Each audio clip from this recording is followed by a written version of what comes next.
Tektahan ka. Kapag inatake ni Uchiha Sasuke ang alyansa ng mga ninja bilang isang miyembro ng Akatsuki, papatayin ko siya.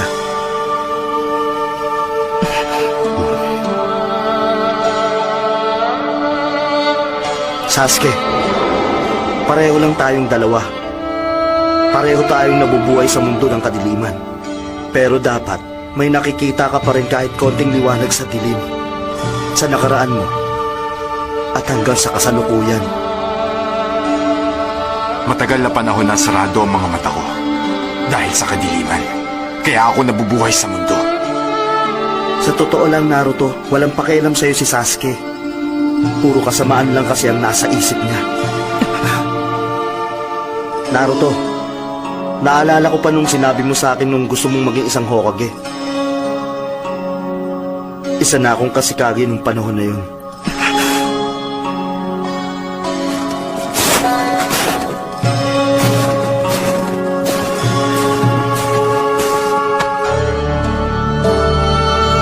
Kung handa ka nang tanggapin ang matinding responsibilidad ng isang Kage, bilang isang kaibigan ni Sasuke, gawin mo ang tama para sa kanya.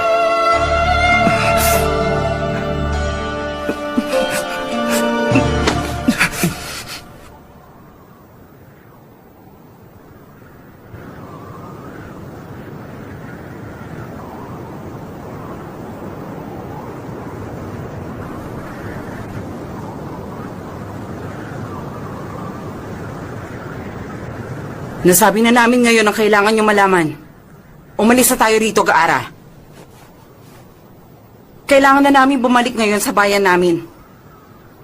Hatake Kakashi, sa oras na tanggapin mo ang pagiging Hokage, aaksyon ka agad ang bayan ng Suna. At bilang kaalyansan nyo, umaasa akong magiging maayos ang relasyon ng ating mga bayan.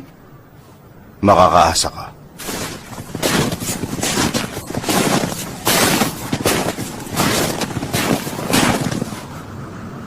Itinuturing na kitang isang kaibigan.